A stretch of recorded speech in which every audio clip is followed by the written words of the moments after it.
저는 그날 밤을 지금도 잊지 못합니다. 새벽 3시 텅 빈 편의점 카운터에 혼자 앉아있던 저는 그 문이 열리는 순간 뭔가가 달라졌다는 걸 느꼈습니다. 차가운 바람 한 줄기가 먼저 들어오고 그 다음엔 그분이 들어오셨습니다. 그리고 그 만남은 제가 포기했던 모든 것을 다시 되살려 놓았습니다. 여러분, 살다 보면 전혀 예상치 못한 곳에서 인생이 바뀌는 순간이 오지 않나요? 저에겐 그게 바로 이 새벽이었습니다. 당신의 구독과 좋아요가 다음 이야기를 이어가게 합니다. 어디서 듣고 계신지 댓글로 알려주시면 그곳으로 행운이 가득 깃들기를 바라겠습니다. 그럼 시작해 볼까요? 12월의 새벽 3시 서울 변두리의 낡은 편의점 안은 형광등 불빛만이 지나치게 환하게 켜져 있었습니다. 밖은 영하 7도, 유리문 너머로 간간히 지나가는 차 한 대, 가로등 불빛 아래 흩날리는 눈발. 저는 그 풍경을 바라보며 카운터에 턱을 괴고 있었습니다. 이준호, 24살, 국립음대 피아노가 중퇴, 지금은 편의점 야간 알바생, 유통기한 정리를 끝내고 나면 할 일도 없는 시간입니다. 저는 무의식적으로 카운터 위에 손가락을 올려놓았습니다. 똑똑똑. 쇼팽의 녹턴. 1년 전까지만 해도 매일 6시간씩 연습했던 곡입니다. 지금은 카운터 위에서만 칩니다. 소리 없이. 손목 보호대가 형광등 빛에 하얗게 빛났습니다. 그때였습니다.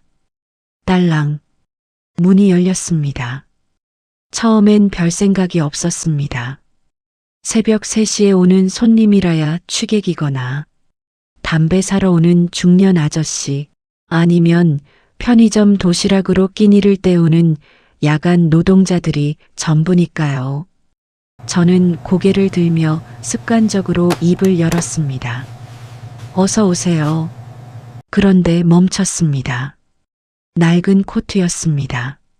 한때는 좋은 옷이었겠지 싶은 카멜색 울 코트. 그런데 깃이 달아 있었고 단추 하나가 없었습니다. 그 아래로 거무스름하게 때가 탄 목도리. 신발은 밑창이 거의 다 다른 낡은 구두였습니다. 할머니였습니다. 이르는 좋기 넘어 보이는 작고 야윈 몸. 등이 약간 굽어 있었지만 걸음걸이만큼은 이상하리만치 반듯했습니다. 무게 중심이 흔들리지 않는 무대 위를 걷는 사람처럼. 저는 순간 마음속으로 계산했습니다. 새벽 3시, 노인, 낡은 행색. 편의점에서 잠을 자려는 분들이 가끔 있습니다.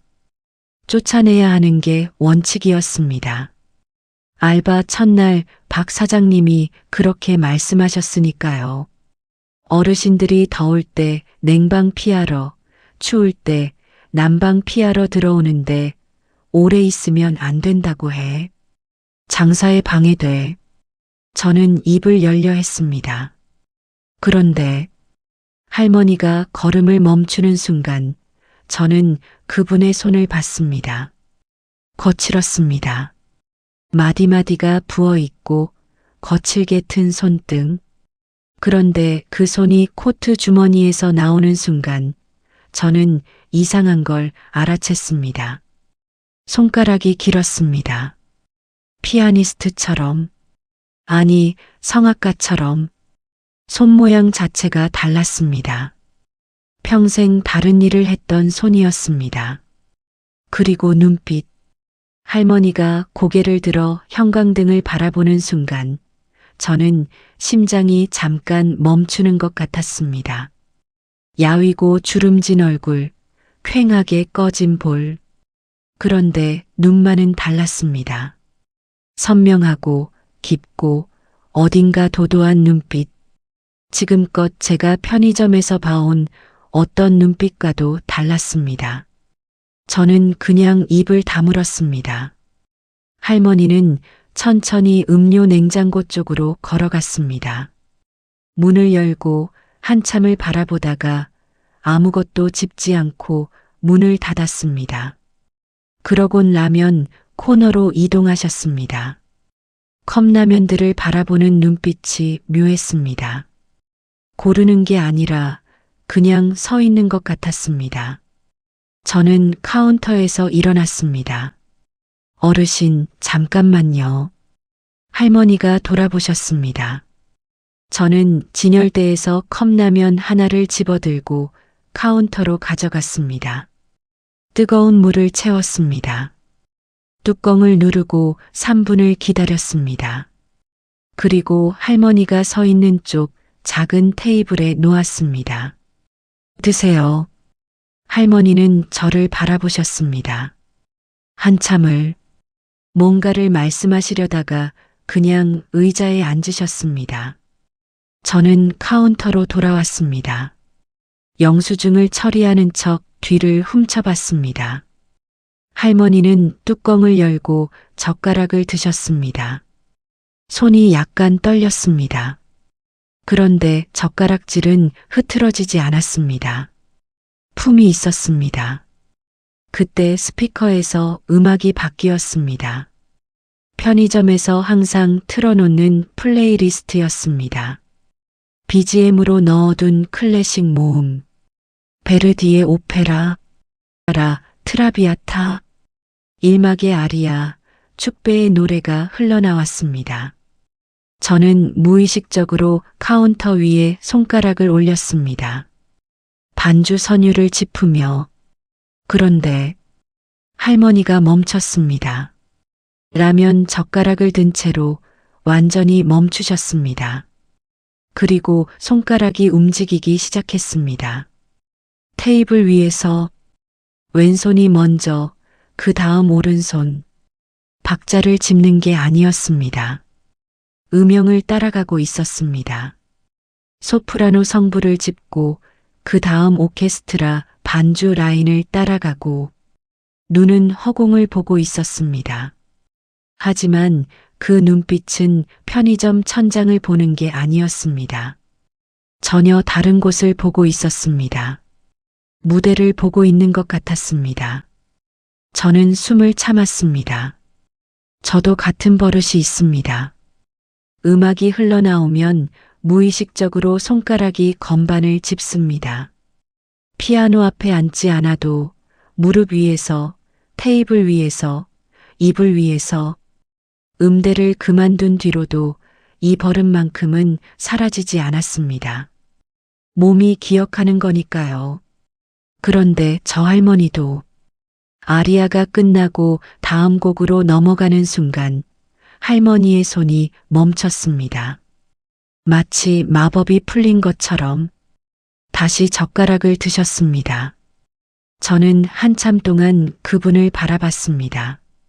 그리고 생각했습니다. 이 할머니는 누구일까? 라면을 다 드신 할머니는 조용히 일어나셨습니다. 컵을 쓰레기통에 버리고 테이블을 손으로 한번 쓱 닦으셨습니다. 그리고 카운터 쪽으로 오셨습니다. 얼마예요? 저는 손을 저었습니다. 그냥 드세요. 할머니가 저를 바라봤습니다. 그 눈빛이 또 고마워요. 두 마디였습니다. 그런데 그 목소리가 이상했습니다. 낮고 단단하고 어딘가 훈련된 느낌. 일반적인 노인의 목소리가 아니었습니다. 공명이 달랐습니다. 마치 몸 전체가 악기인 사람의 목소리. 할머니는 코트 깃을 여미고 문을 열었습니다. 딸랑. 차가운 밤 공기가 다시 한번 편의점 안으로 밀려들었습니다. 그리고 할머니는 어둠 속으로 사라졌습니다. 저는 그 자리에 서서 닫힌 문을 한참 바라봤습니다. 손가락이 카운터 위에서 다시 움직이고 있었습니다. 베르디의 반주 선율을. 그러다 멈췄습니다. 저는 핸드폰을 꺼냈습니다. 검색창에 손가락을 올렸습니다. 뭘 검색해야 할지도 모르면서 그냥 저 할머니가 누군지 알고 싶었습니다. 다음 날 밤도 그 다음 날 밤도 할머니는 새벽 3시에 나타나셨습니다. 어김없이, 정확하게, 마치 누군가 시계를 맞춰둔 것처럼. 처음엔 우연이라고 생각했습니다. 두 번째도 그냥 지나쳤습니다. 그런데 사흘째 되던 날 저는 카운터에 앉아서 시계만 바라보고 있었습니다. 2시 58분, 2시 59분, 3시 0분. 딸랑. 역시나였습니다.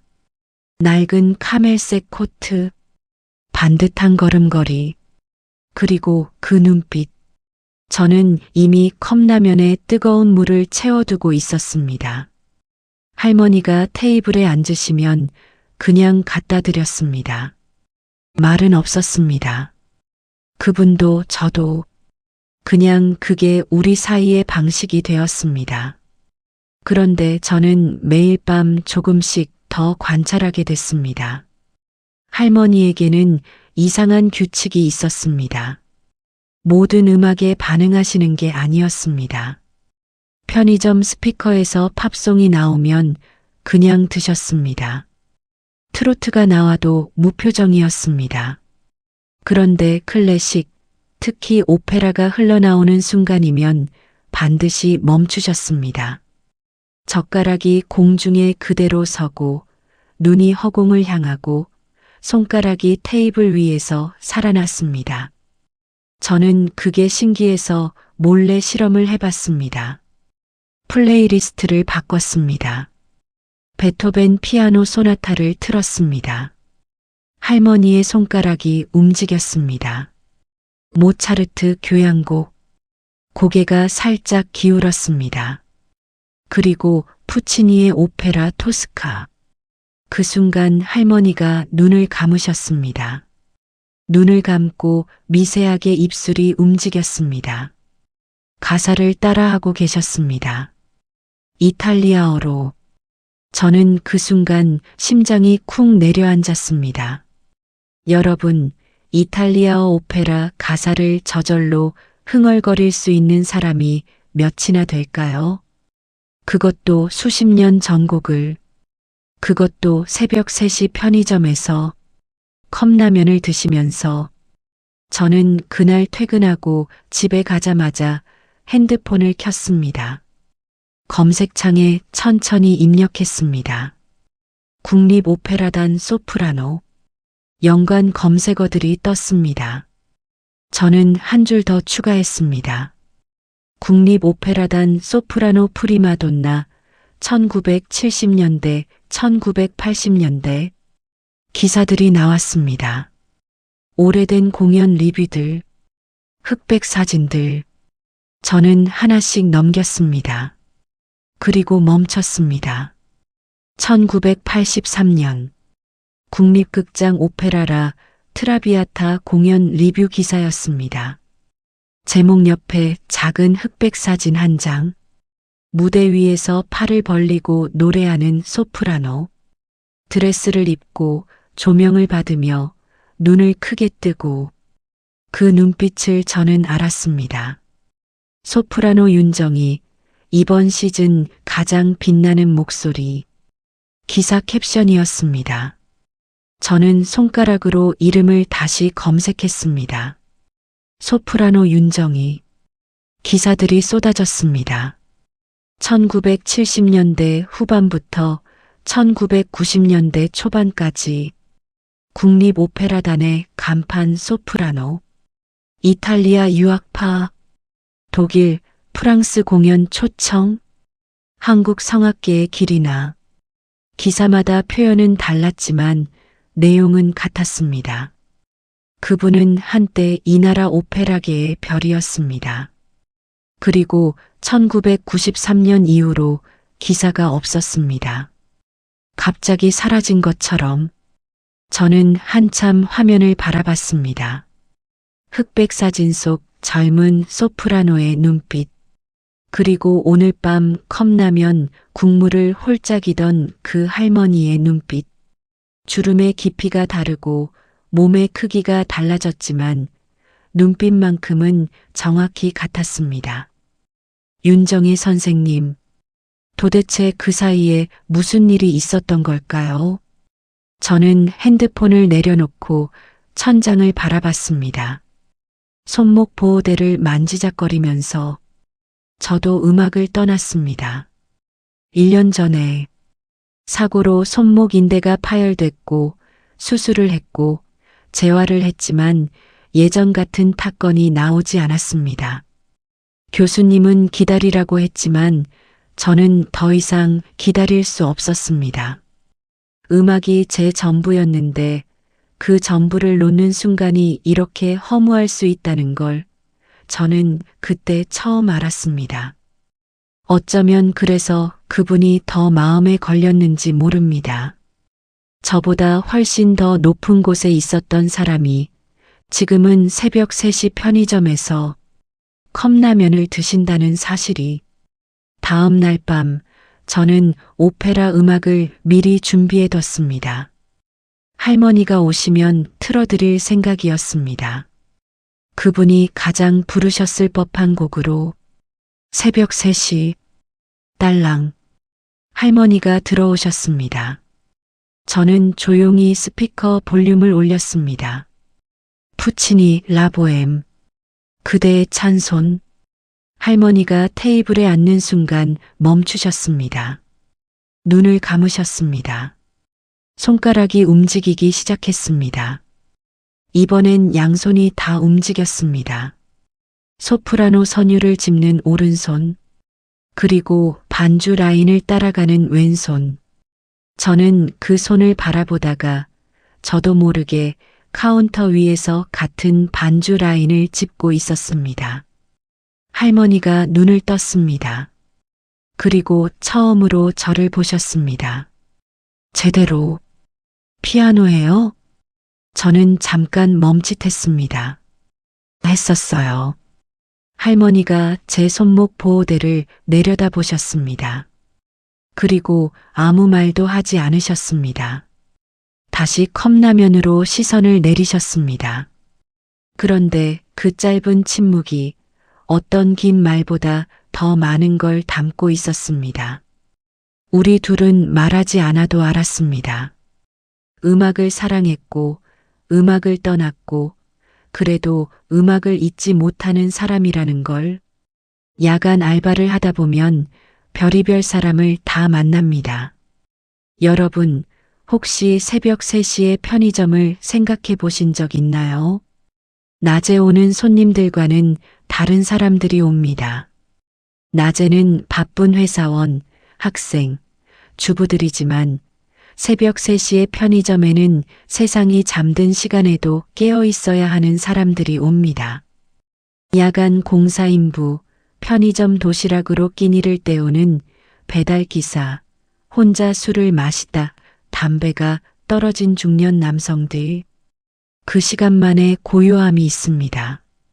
그런데 가끔은 그 고요함을 깨는 사람이 오기도 합니다. 그 일은 할머니가 오시기 시작한 지 열흘쯤 지났을 때였습니다. 저는 유통기한 라벨을 정리하고 있었습니다. 창밖으로는 눈이 조금씩 내리고 있었습니다. 바람 소리만 들리던 조용한 밤이었습니다. 그때 편의점 유리문이 벌컥 열렸습니다. 문이 열리는 소리가 다를 때가 있습니다. 조용히 밀고 들어오는 손님과 확 잡아당기며 들어오는 손님. 저는 소리만 들어도 압니다. 오늘 이 손님은 후자였습니다. 나이는 50 안팎, 점퍼에 청바지, 얼굴이 시뻘겋게 달아 있었고 눈이 반쯤 풀려 있었습니다. 문을 열자마자 술 냄새가 파도처럼 밀려왔습니다. 편의점 입구에서 카운터까지 2미터 남짓 되는 거리인데 그 냄새가 순식간에 공간을 채웠습니다. 저는 조용히 자리에서 일어섰습니다. 어서 오세요. 남자는 대꾸도 없이 냉장고 쪽으로 걸어갔습니다. 우당탕 소리를 내며 냉장고 문을 열고 맥주캔 2개를 집어들었습니다. 카운터로 걸어와서는 캔을 던지듯 올려놓고 지갑을 뒤적거렸습니다. 카드를 꺼내서 단말기에 갖다 대더니 영수증도 받지 않고 테이블로 가서 앉았습니다. 편의점에서 술을 드시는 분들은 많습니다. 뭐라 할 수 없었습니다. 저는 다시 유통기한 정리로 돌아갔습니다. 남자는 캔을 따더니 한 번에 절반을 비웠습니다. 그리고 테이블 위에 캔을 쾅 내려놓았습니다. 멍하니 창밖을 바라봤습니다. 눈이 내리는 걸 보고 있는 건지 아니면 아무것도 보지 않는 건지 저는 시계를 봤습니다. 2시 58분. 2분 후면 할머니가 오실 시간이었습니다. 저는 이미 컵라면을 꺼내서 뜨거운 물을 채울 준비를 해뒀습니다. 열흘이 지나면서 생긴 루틴이었습니다. 2시 55분이 되면 물을 끓이고 3시가 되면 컵라면을 내립니다. 할머니가 들어오시는 타이밍에 딱 맞게. 그런데 오늘은 저 남자가 테이블에 앉아 있었습니다. 어쩌나 생각하는 사이였습니다. 딸랑. 문이 열렸습니다. 낡은 카멜색 코트, 반듯한 걸음걸이, 차가운 공기가 뒤를 따라 들어왔습니다. 할머니가 들어오셨습니다. 남자가 고개를 들었습니다. 할머니를 봤습니다. 눈이 위아래로 한번 훑고 내려갔습니다. 저는 카운터에서 순간적으로 몸이 굳는 게 느껴졌습니다. 괜찮겠지 하면서도 할머니는 남자를 신경 쓰지 않으셨습니다. 늘 앉으시던 쪽 테이블로 천천히 걸어가셨습니다. 제가 미리 물을 채워둔 컵라면이 기다리고 있었습니다. 할머니가 의자를 빼려고 손을 뻗던 순간이었습니다. 야, 할망구. 남자의 목소리였습니다. 저는 반사적으로 카운터에서 나왔습니다. 어디서 냄새 풍기고 다녀. 사람 밥 먹는데. 낮은 목소리로 그러나 분명하게 들리도록 취한 사람이 만들어내는 그 특유의 비열한 톤이었습니다. 반쯤 혼잣말처럼 그러나 듣지 않을 수 없도록. 저는 성큼성큼 걸어가면서 입을 열었습니다. 손님, 잠깐만요. 그런데 제가 한 발짝 더 내딛기도 전에 할머니가 돌아보셨습니다. 천천히, 서두르지 않고 의자를 빼던 손을 그대로 둔 채 상체만 남자 쪽으로 돌리셨습니다. 그리고 남자를 보셨습니다. 위에서 아래로, 천천히, 끝까지, 무대에서 객석 맨 뒷자리까지 시선을 보내는 방식이었습니다. 조명을 받은 사람이 어둠 속의 관객을 내려다보는 방식. 저는 그 시선의 방향을 보면서 순간적으로 직감했습니다. 이분은 지금 저 남자를 보는 게 아니라 그냥 공간을 장악하고 있다는 걸. 그리고 입을 여셨습니다. 딱 2글자. 나가세요. 짧았습니다. 엄청나게 짧았습니다. 그런데 저는 그 소리를 들은 순간 다리가 멈췄습니다. 목소리가 공간을 채우는 방식이 달랐습니다. 편의점이라는 공간은 딱딱한 바닥, 낮은 천장, 유리문과 냉장고 벽, 소리가 반사되고 흡수되는 구조입니다. 보통 사람의 목소리는 그 공간에서 그냥 허공으로 퍼지다 사라집니다. 그런데 할머니의 그 2글자는 달랐습니다. 퍼지지 않았습니다. 채웠습니다. 구석까지, 형광등이 켜진 천장까지 복식 호흡이었습니다. 성악가들이 무대 위 2, 3층 객석 맨 뒤까지 목소리를 보내기 위해 수십 년 동안 훈련하는 그 기술. 마이크 없이 500석을 채우는 그 발성. 지금 이 낡은 편의점에서 그 목소리가 나왔습니다. 남자가 굳었습니다. 맥주 캔을 들고 있던 손이 멈췄습니다. 입이 열리다가 닫혔습니다. 뭔가 한마디 더 하려던 게 분명한데 목소리가 나오지 않는 것처럼 보였습니다. 저도 굳었습니다. 카운터에서 나오던 발걸음이 그대로 멈춰 있었습니다. 편의점 안이 조용해졌습니다. 스피커에서 흘러나오던 음악 소리가 갑자기 아무 의미 없는 배경음처럼 느껴졌습니다. 형광등이 윙윙거리는 소리만 들렸습니다. 할머니는 남자를 보고 계셨습니다. 시선을 거두지 않으셨습니다.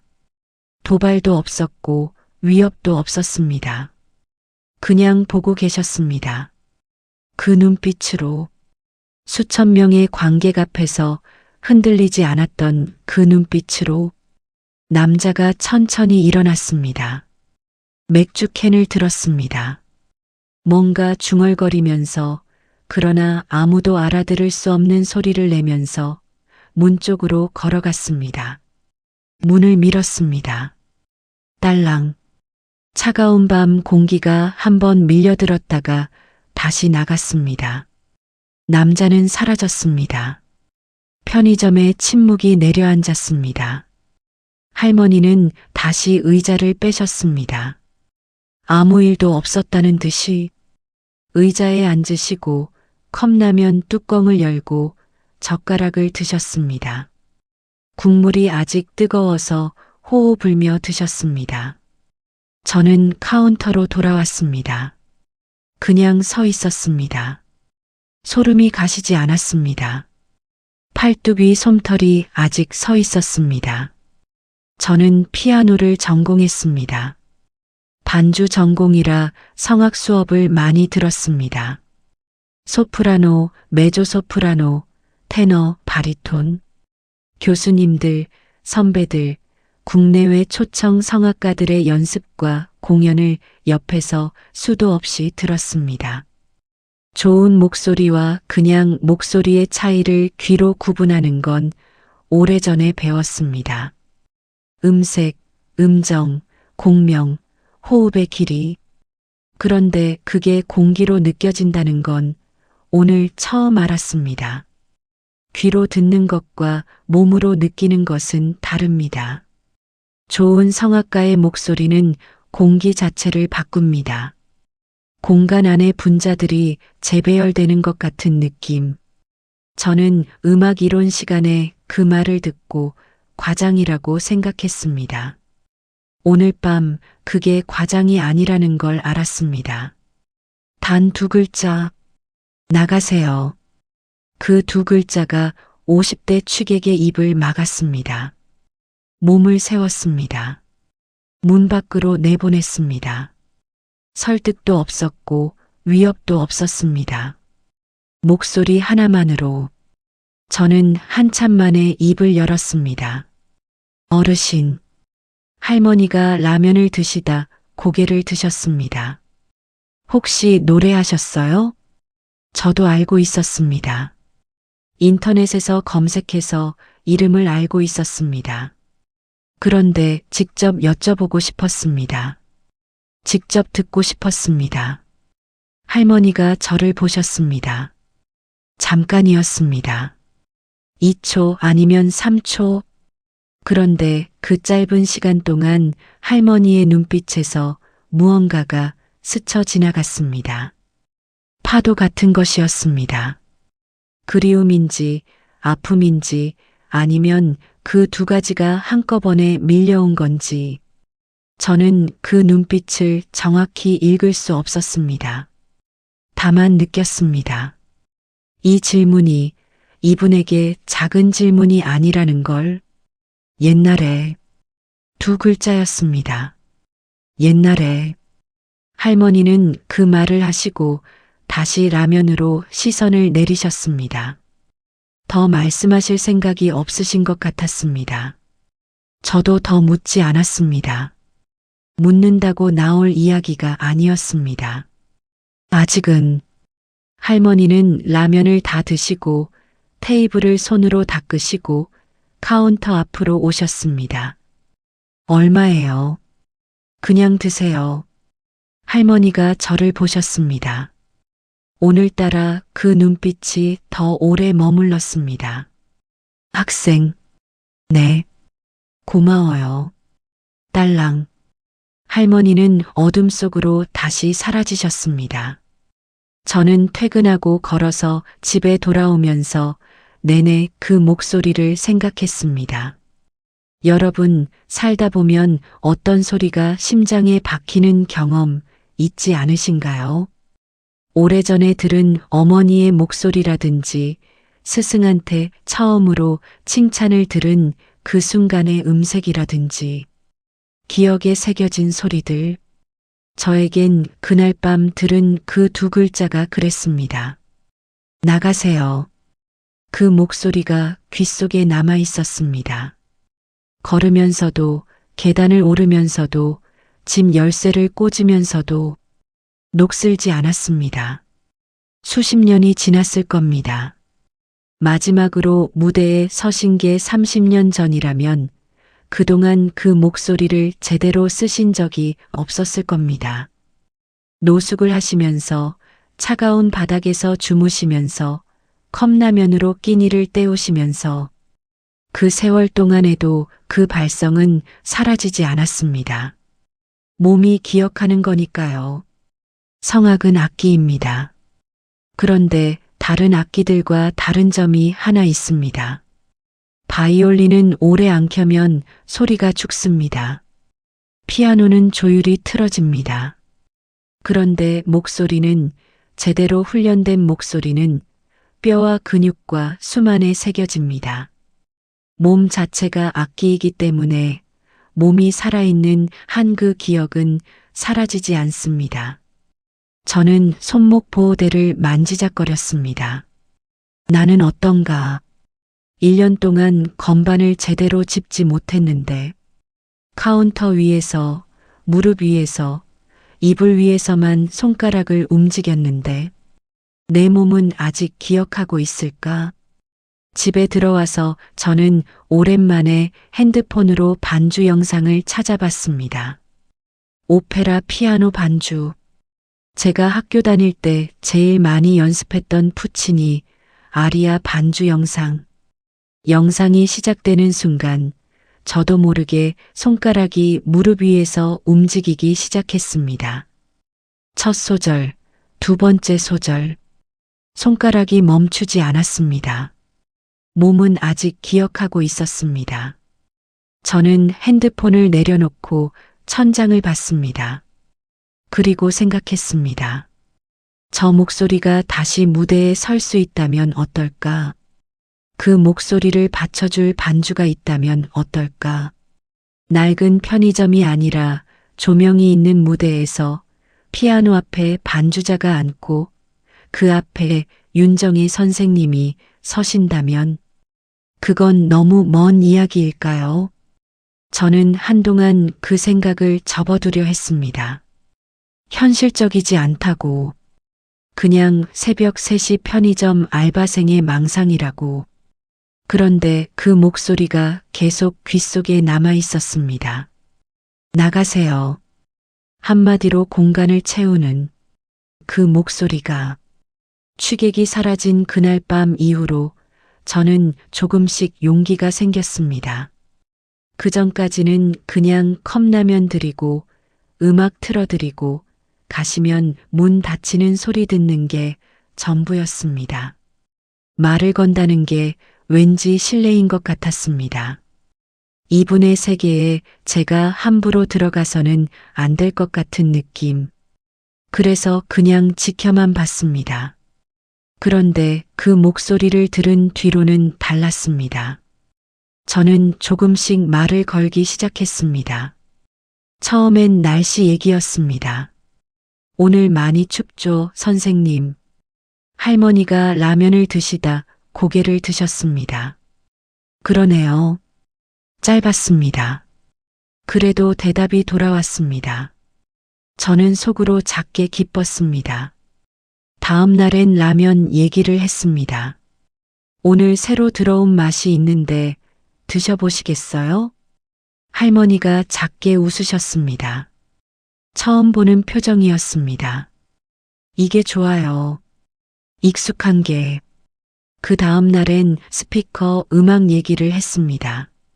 제가 일부러 틀어둔 베르디를 들으시다 손가락이 움직이시길래 조심스럽게 여쭤봤습니다.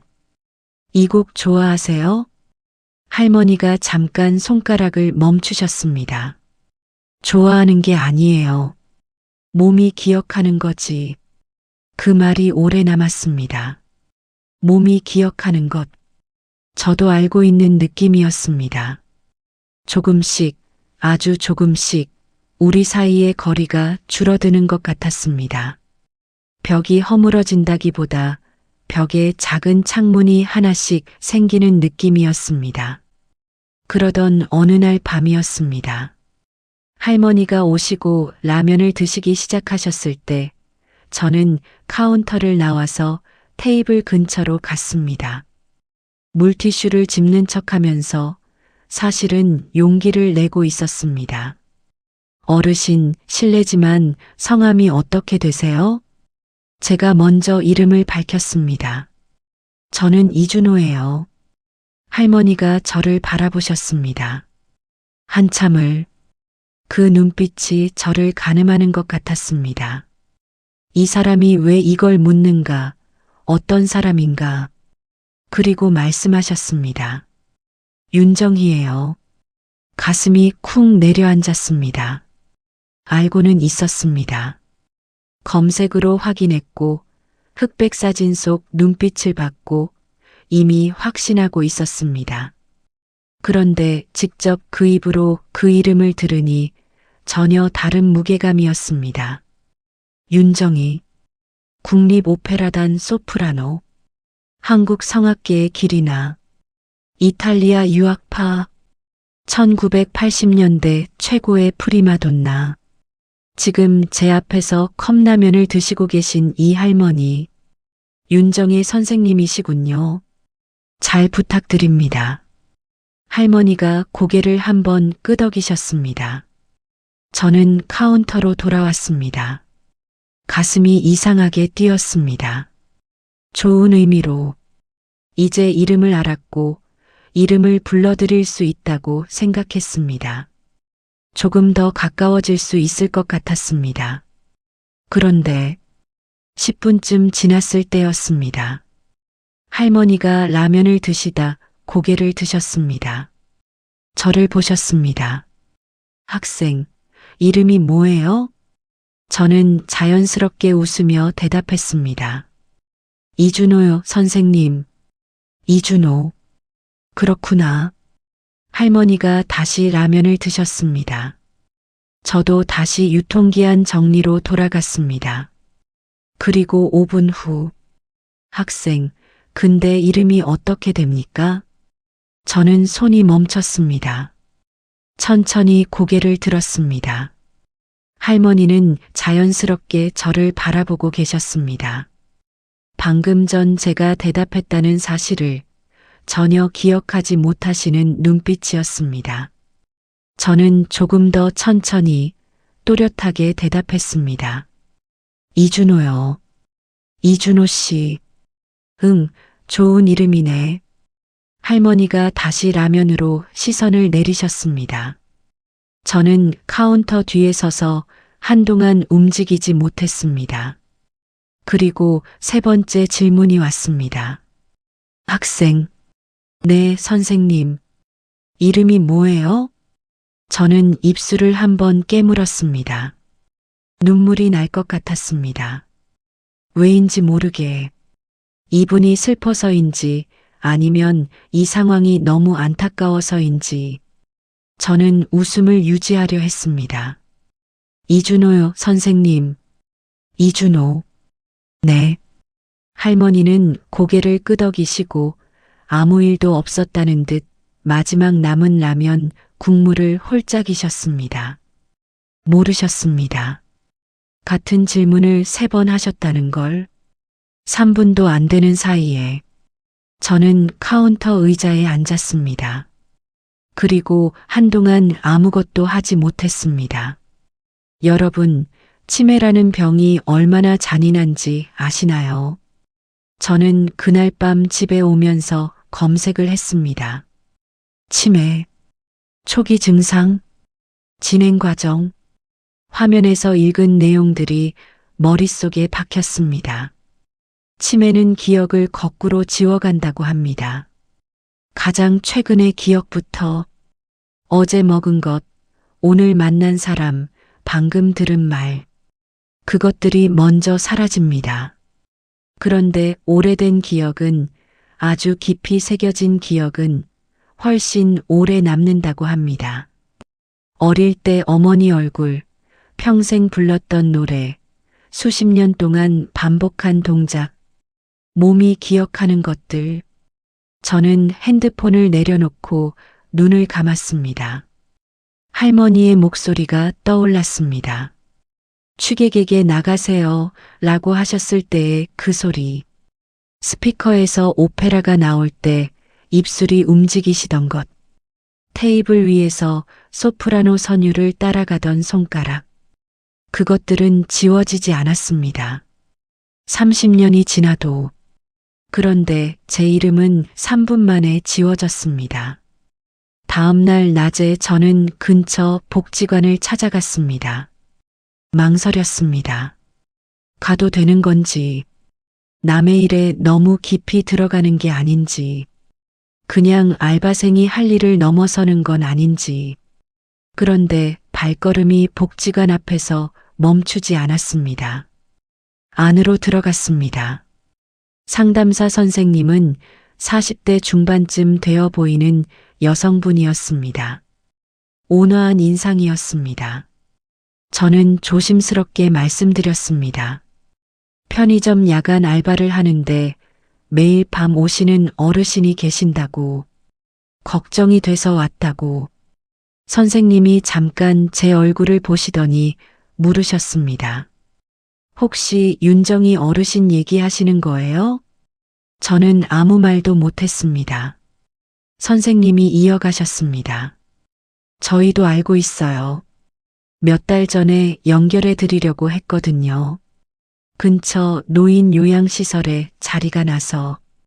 그런데 어르신이 완강하게 거부하셨어요. 왜요? 모르겠어요. 그냥 싫다고만 하시더라고요. 거기 들어가면 더 이상 밖에 못 나온다는 걸 아시는 것 같았어요. 저는 잠깐 생각했습니다. 밖에 못 나온다. 새벽 3시에 편의점을 못 온다. 그게 싫으신 거였을까요? 초기 치매 진단은 받으셨거든요. 혼자 사시기 어려운 상황인데 가족 연락처가 없어요. 아들이 한 분 계신다는 건 아는데 오래전에 연락이 끊기셨다 하더라고요. 저는 조용히 물었습니다. 어쩌다가 그렇게 되셨어요? 원래는 어떻게 사셨는지. 상담사 선생님이 한숨을 한번 쉬셨습니다. 제가 알고 있는 건 많지 않아요. 본인이 많이 말씀을 안 하시니까. 근데 여기저기서 들은 얘기로는 오래전에 남편분이 갑자기 돌아가셨대요.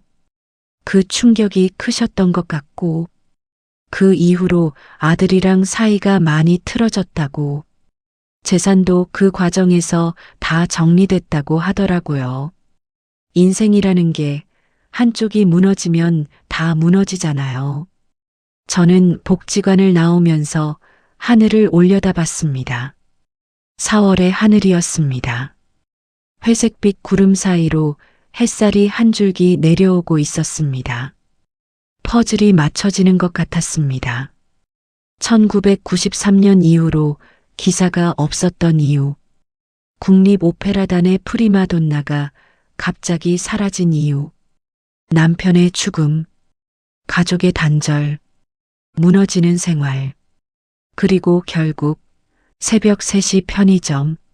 한 사람의 인생이 그렇게 무너질 수 있다는 게 저는 그날 처음으로 실감했습니다. 탄탄해 보이는 삶도 어느 한순간에 기둥 하나가 빠지면 나머지가 차례로 무너진다는 걸. 그리고 지금 그분은 기억마저 지워지고 있었습니다. 그런데 이상한 건 그거였습니다.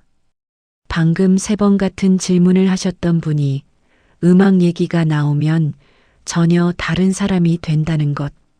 그날 밤 저는 편의점에서 할머니가 라면을 드시는 동안 스피커 볼륨을 살짝 올렸습니다.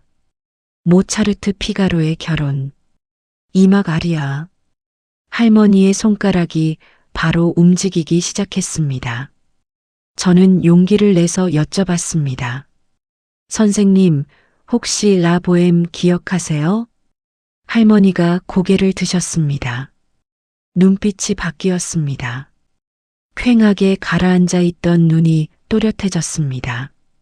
초점이 달라졌습니다. 미미 역이요? 아니면 무제타 역이요? 목소리까지 달라졌습니다. 아까와 전혀 달랐습니다. 선명하고 확신에 차고 어딘가 생기가 돌았습니다. 저는 조심스럽게 물었습니다. 둘 다 하셨어요? 미미는 3번 했고 무제타는 2번. 무제타가 더 재미있어요. 왜요? 할머니가 잠깐 저를 보셨습니다. 그리고 처음으로 환하게 웃으셨습니다. 악녀니까요. 착한 척 안 해도 되니까. 저는 그 웃음을 보는 순간 가슴 한쪽이 뭉클해지는 걸 느꼈습니다. 방금 전까지 같은 이름을 3번 물어보셨던 분이 지금은 30년 전 무대 이야기를 선명하게 꺼내고 계셨습니다. 어떤 역할이 재미있었는지, 왜 재미있었는지, 그 기억은 완전히 살아있었습니다. 저는 더 여쭤봤습니다. 토스카는요? 토스카는 체력 싸움이에요. 이 막이 너무 힘들어. 근데 마지막 장면이 좋았어요. 뛰어내리는 거. 그게 카타르시스가 있어. 직접 뛰어내리셨어요? 당연하죠. 매트리스 위로. 그런데 한 번은 조명팀이 실수해서 막이 너무 빨리 내려오는 바람에 거의 깔릴 뻔했어요. 할머니가 그 기억을 떠올리시며 픽 웃으셨습니다. 저는 그 웃음 앞에서 말을 잇지 못했습니다. 방금 제 이름을 3번이나 잊으신 분이 지금은 30년 전 무대 위에서 막에 깔릴 뻔했던 순간을 기억하고 계셨습니다. 표정 하나하나가 살아있었습니다. 치매는 최근 기억부터 지워간다고 했습니다. 그래서 제 이름은 3분 만에 사라졌습니다. 그런데 30년 전 무대 위에서 온몸으로 새긴 그 기억은 아직 지워지지 않았습니다. 음악이 기억을 지키고 있었습니다. 저는 그날 밤 내내 그 생각을 했습니다. 기억이 지워지기 전에 음악이라는 통로가 아직 살아있는 동안에 이분을 음악으로 다시 데려다 드릴 수 있다면 어떨까? 피아노 앞에 앉으시게 하고 목소리를 다시 쓰시게 하고 그 오랜 기억들을 다시 살아나게 할 수 있다면 그건 너무 먼 이야기일까요? 저는 손목 보호대를 만지작거렸습니다. 문제는 피아노였습니다. 저는 피아노가 없었습니다. 중퇴하면서 연습실도 학교도 악기도 다 두고 나왔습니다. 지금 가진 거라고는 이 편의점 카운터와 카운터 위에서 소리 없이 움직이는 손가락뿐이었습니다. 피아노가 있다면 그 생각이 머릿속을 맴돌았습니다.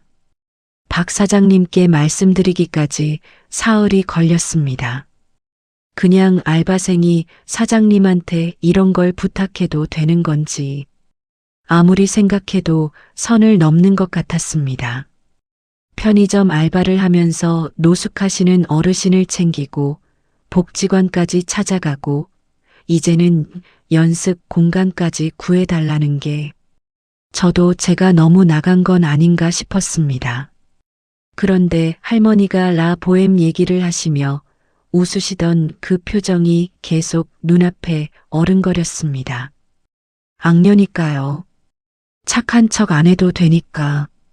그 웃음이 사라지기 전에 뭔가를 해야 할 것 같았습니다. 기억이 더 지워지기 전에, 그 목소리가 완전히 굳어버리기 전에. 사흘째 되던 날, 저는 편의점 카운터 앞에 섰습니다. 박 사장님은 유통기한 지난 삼각김밥을 정리하고 계셨습니다.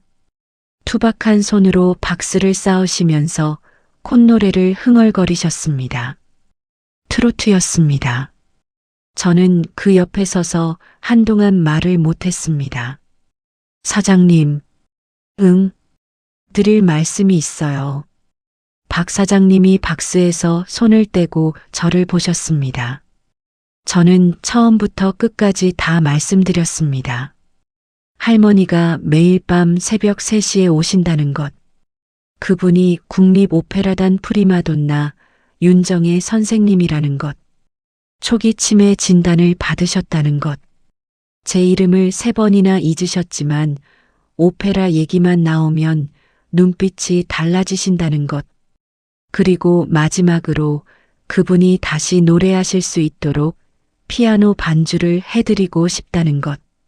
말하면서 제 귀에도 황당하게 들렸습니다. 24살 편의점 알바생이 국립오페라단 출신 소프라노의 반주를 해드리겠다는 게 박 사장님은 아무 말씀도 안 하셨습니다.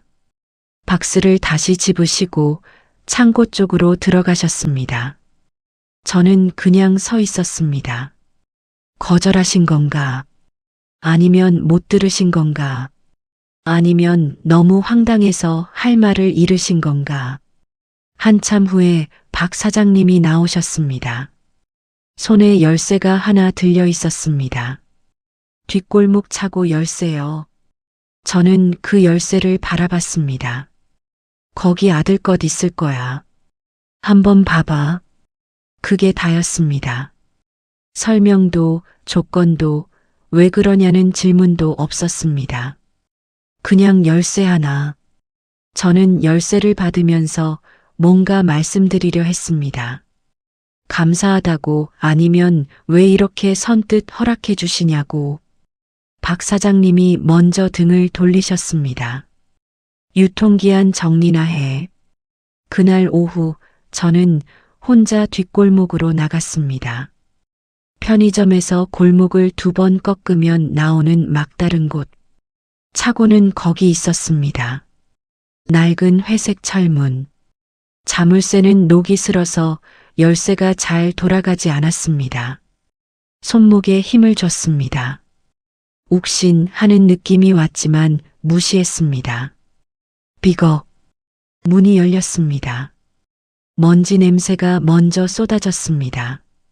오랫동안 환기가 안 된 공간의 냄새. 낡은 목재와 기름과 먼지가 섞인 냄새. 저는 핸드폰 플래시를 켜서 안을 비췄습니다. 좁은 공간이었습니다. 한쪽 벽에는 공구들이 걸려 있었습니다. 녹슨 드라이버, 낡은 망치, 페인트통. 구석에는 바람 빠진 자전거 한 대. 한쪽에는 박스들이 쌓여 있었습니다. 그리고 가운데 천으로 덮인 큰 무언가가 있었습니다. 저는 천천히 걸어갔습니다. 핸드폰 불빛이 그 위에 쏟아졌습니다. 천의 윤곽이 보였습니다. 네모나면서도 곡선이 있는 특이한 모양. 저는 천 끝을 잡았습니다. 잡아당겼습니다. 먼지가 구름처럼 피어올랐습니다. 그리고 검은 표면이 나타났습니다. 저는 그 자리에서 한 발짝 뒤로 물러섰습니다. 그랜드 피아노였습니다. 작은 사이즈였습니다. 베이비 그랜드, 야마하 로고가 먼지 속에서도 보였습니다.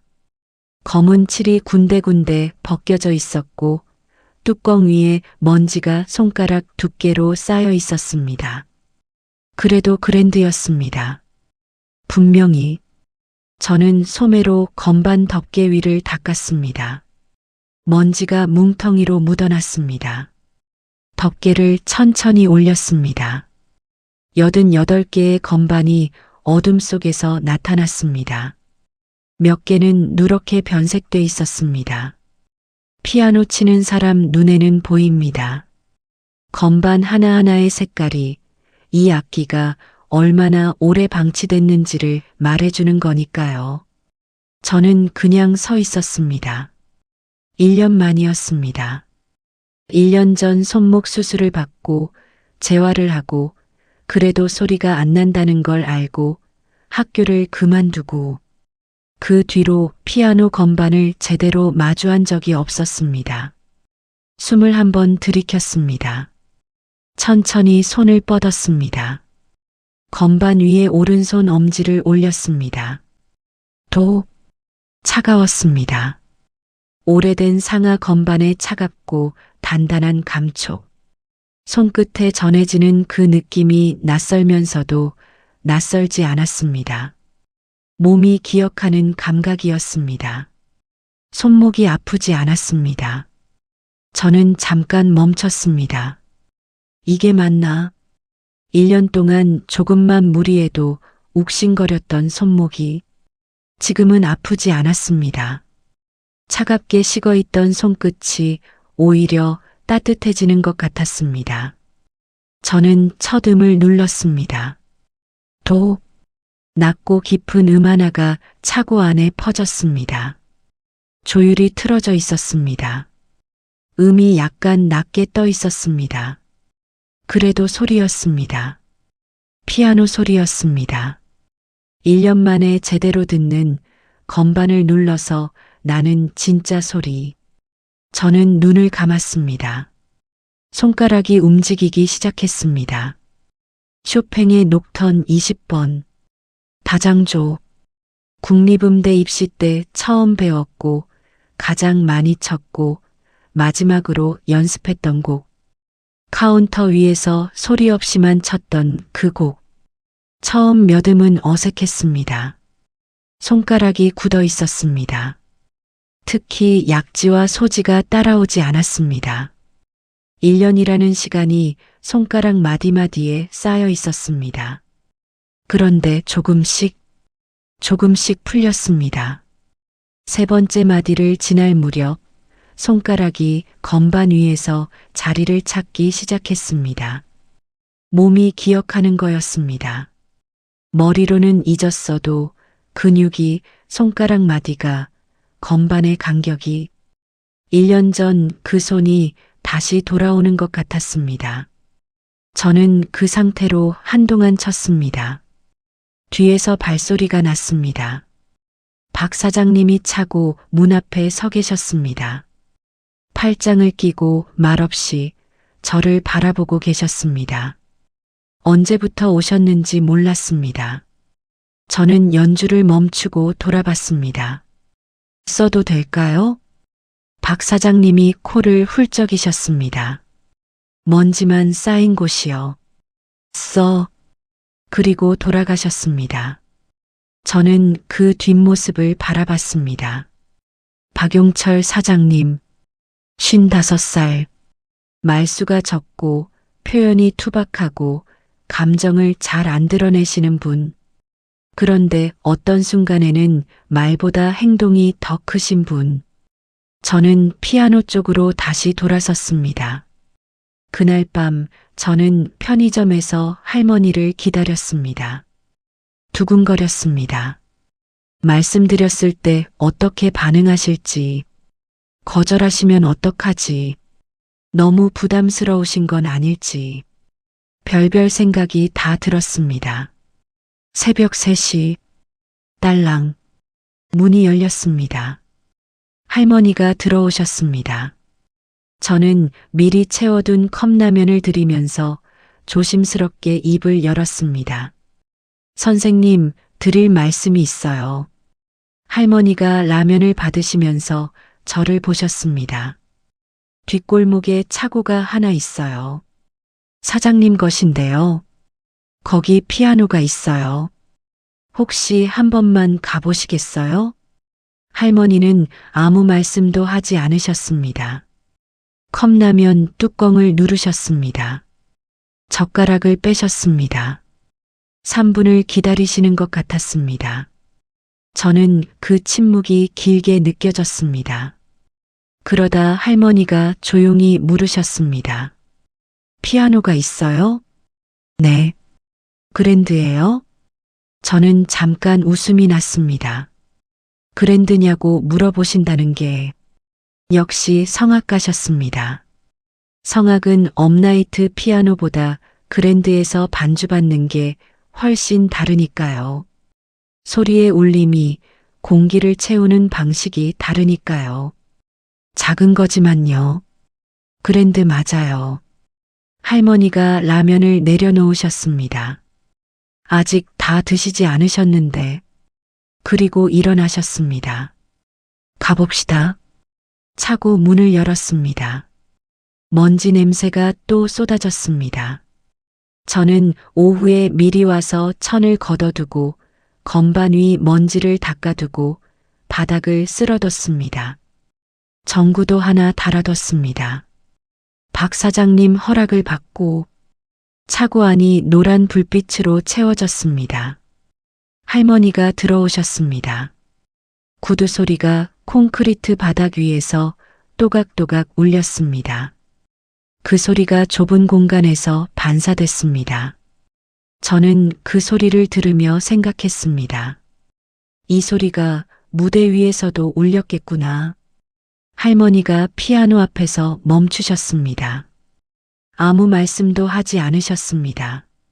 천천히 손을 뻗으셨습니다. 마디 굵고 거친 손가락이 피아노 표면을 쓸었습니다. 검은 칠이를 미끄러지는 손가락.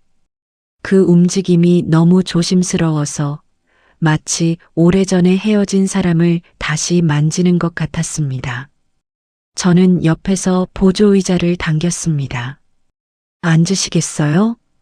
할머니가 의자에 앉으셨습니다.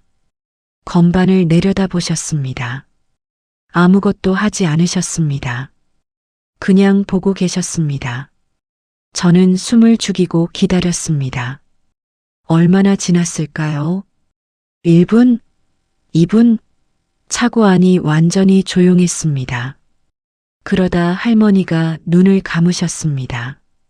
준호 씨, 처음으로 제가 알려드리지 않았는데 먼저 이름을 부르셨습니다. 저는 심장이 쿵 했습니다. 네. 지장조로 시작해줘요. 저는 보조의자에 앉아서 건반 위에 손가락을 올렸습니다. 오후에 혼자 쳤을 때와 달랐습니다.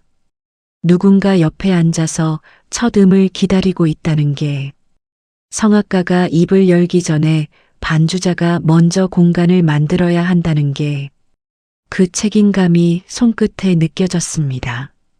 손목이 아프지 않았습니다. 저는 전주를 시작했습니다. 푸치니의 라보엠, 미미의 아리아. 내 이름은 미미, 그게 뭔지 모르지만 제가 음대에서 반주 수업 때 가장 많이 쳤던 곡이었습니다.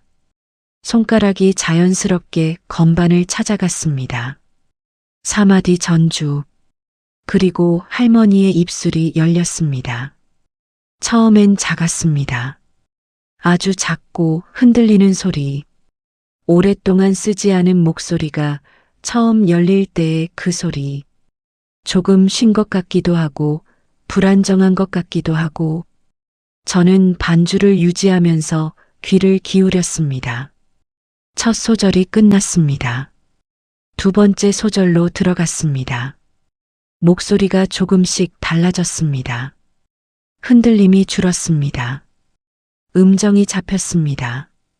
소리가 배 쪽에서 올라오는 게 느껴졌습니다. 복식호음. 수십 년간 훈련된 근육이 깨어나는 소리였습니다. 마치 오랫동안 잠들어 있던 무언가가 눈을 뜨는 것처럼. 세 번째 소절. 저는 반주를 치면서 눈물이 날 것 같았습니다. 참았습니다. 눈물이 나면 시야가 흐려지고, 시야가 흐려지면 악보를 못 보고, 악보를 못 보면 반주가 틀립니다. 참았습니다. 그런데 차고 안을 가득 채우기 시작했습니다. 먼지 쌓인 공구들이 걸린 벽, 바람 빠진 자전거, 쌓인 박스들. 그 낡은 차고가 그 순간만큼은 다른 공간이 됐습니다. 목소리 하나가 공간을 바꿔버렸습니다. 저는 반주를 치면서 생각했습니다. 이게 진짜구나. 교수님이 수업 시간에 하셨던 말씀. 좋은 성악가는 공간을 바꾼다고. 음향시설이 아니라 목소리 하나로. 저는 그 말을 수업 시간에 이론으로만 들었습니다. 지금 차고에서 처음으로 그 의미를 알았습니다. 아리아가 끝났습니다. 마지막 음이 차고 안을 맴돌다 사라졌습니다. 침묵이 내려앉았습니다. 저는 건반 위에 손을 올린 채 그냥 있었습니다. 할머니도 움직이지 않으셨습니다. 차고 문 밖에서 무언가 소리가 났습니다. 기침 소리였습니다. 박 사장님이었습니다. 언제 오셨는지 차고 문 밖에 서 계셨습니다. 문틈으로 빛이 새어나가는 게 보이셨던 거겠죠. 그리고 소리도. 투박하게 기침을 한 번 하시고 발소리가 멀어졌습니다. 안 들은 척, 안 계신 척, 그렇게 가신 거였습니다. 할머니가 눈을 뜨셨습니다. 그리고 건반을 내려다보셨습니다. 한참을. 저는 조용히 여쭤봤습니다. 괜찮으셨어요? 할머니가 대답하지 않으셨습니다. 대신 손가락으로 건반 하나를 가만히 눌렀습니다. 소리 없이 건반이 내려갔다 올라왔습니다. 그리고 또 하나, 또 하나, 도, 레, 미, 음계를 따라가는 손가락.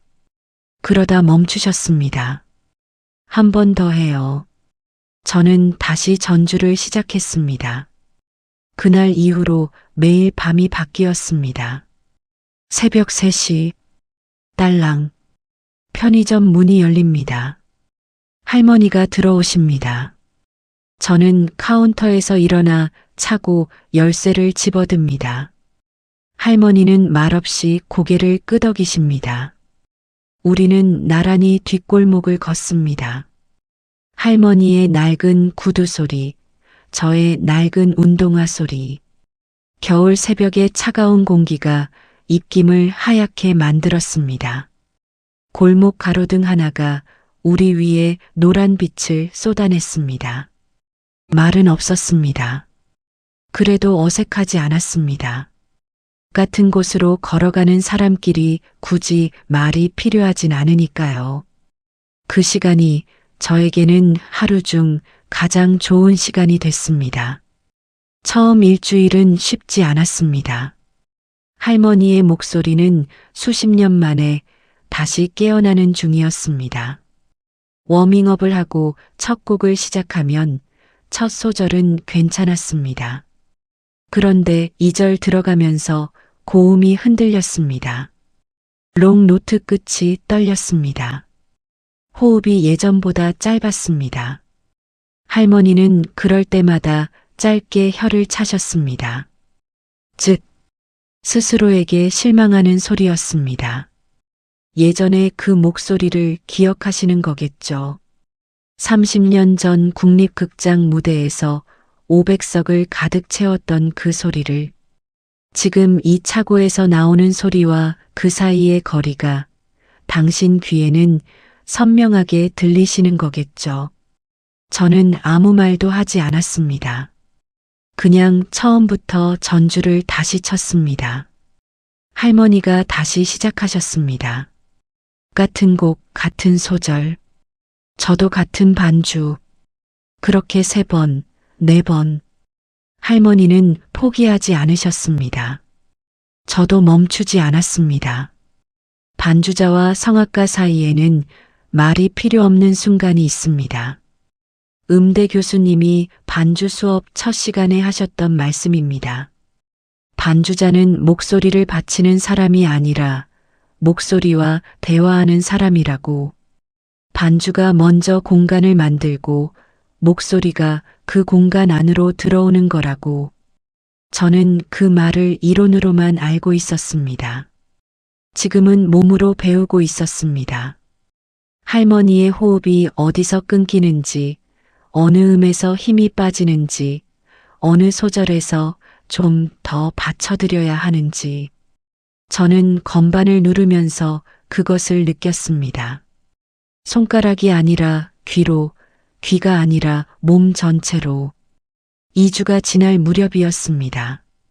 그날은 베르디에라 트라비아타를 연습하던 날이었습니다. 1막. 화려한 파티가 끝나고 바이올레타가 혼자 남아 부르는 아리아. 아, 그 일을 사랑하지 않는다면. 기쁨과 체념이 뒤섞인 그 곡. 전주를 시작했습니다. 저는 치면서 느꼈습니다.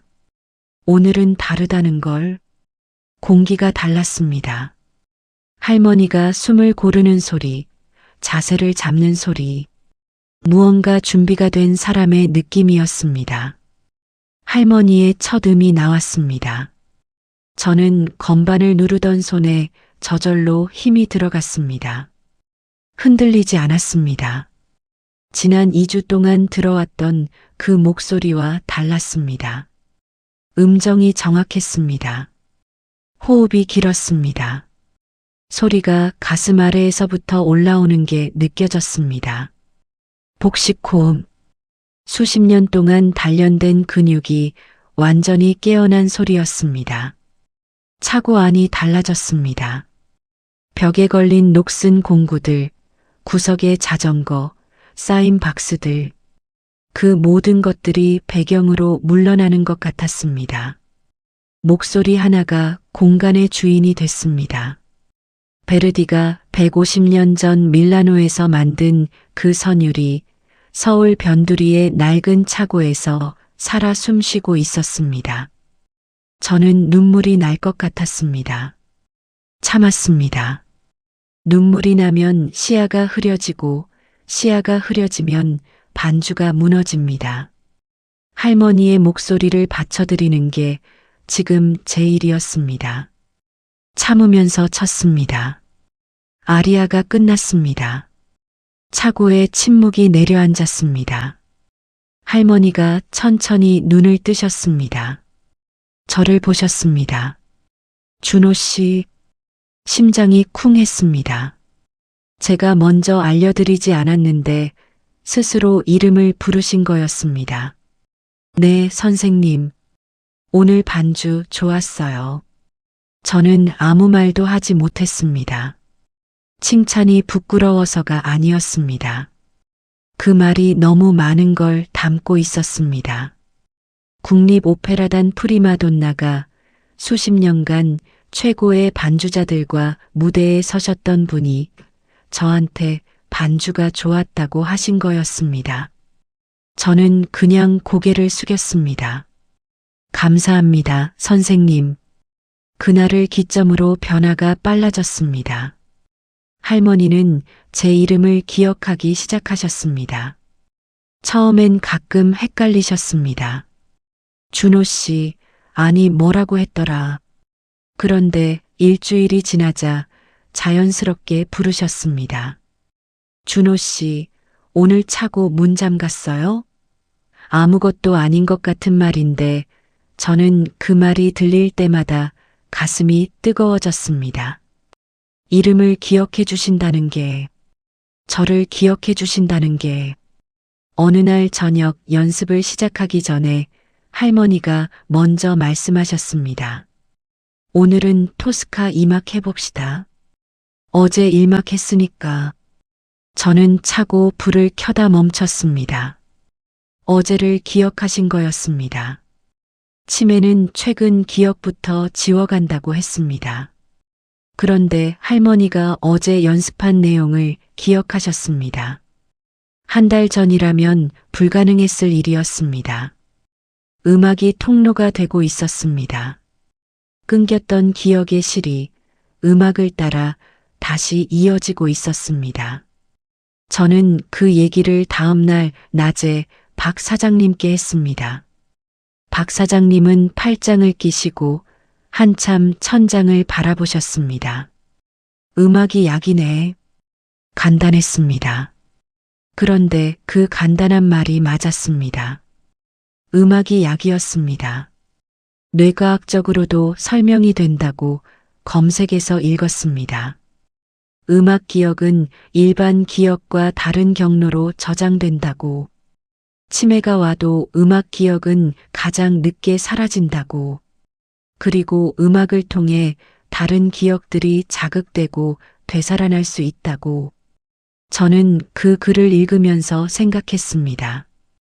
할머니가 새벽 3시마다 편의점에 오신 이유가 어쩌면 이거였을지도, 오페라가 흘러나오는 그 공간이 기억이 가장 선명하게 살아있는 유일한 시간이었을지도.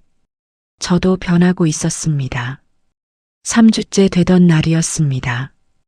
연습을 마치고 차고 문을 잠그려는데 손목이 욱신거렸습니다. 그날 연습이 특히 길었거든요. 토스카 2막 전체를 반주했습니다. 2시간 가까이. 저는 손목 보호대를 고쳐 매려다 멈췄습니다. 그리고 그냥 풀었습니다. 주머니에 넣었습니다. 다음 날도 안 찼습니다. 아팠습니다. 그래도 쳤습니다.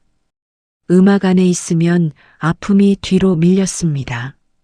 아픔보다 더 강한 게 있었습니다. 그러던 어느 날 밤이었습니다. 연습이 끝나고 할머니와 제가 나란히 피아노 앞에 앉아 있을 때였습니다. 할머니가 물으셨습니다. 준호 씨는 왜 피아노 그만뒀어요? 처음 묻는 질문이었습니다. 저는 잠깐 망설였습니다. 어디서부터 어디까지 말씀드려야 할지. 그냥 간단히. 손목 다쳐서요. 인대가 파열됐었거든요. 수술했어요? 네. 그리고 재활도 했는데 예전만큼 안 되더라고요. 그래서 그만뒀어요. 할머니가 제 손목을 내려다보셨습니다. 보호대가 없는 맨 손목을. 지금도 아파요? 조금요. 할머니가 잠깐 말씀이 없으셨습니다.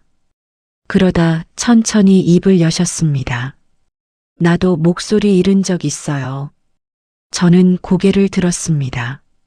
30대 초반이었어요. 성대 결절이 생겼어요. 수술하고 나서 6개월 동안 소리를 아예 못 냈어요. 속삭이는 것도 안 됐어요. 성악가에게 6개월간 소리를 못 낸다는 게 어떤 의미인지 저는 알 것 같았습니다.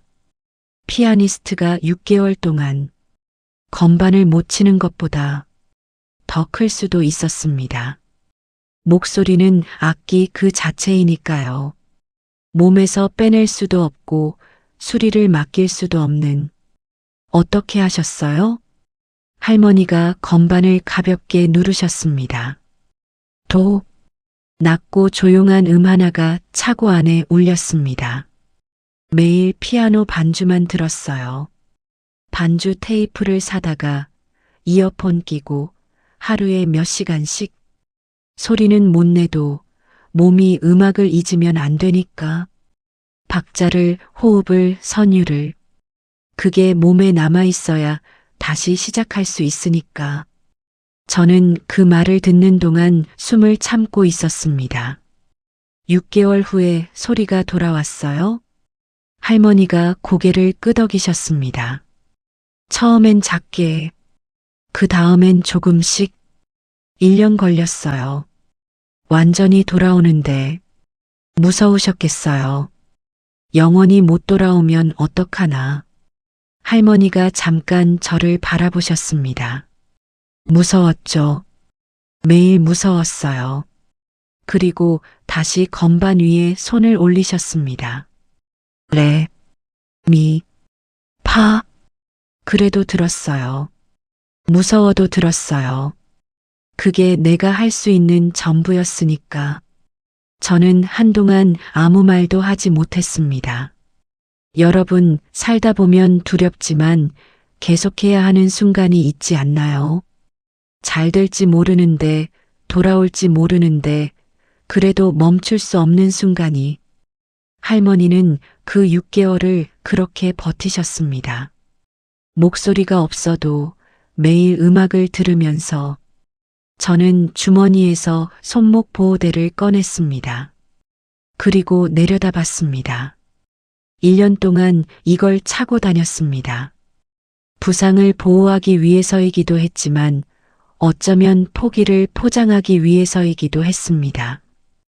이걸 차고 있으면 아직 낫지 않은 것이 됐으니까요.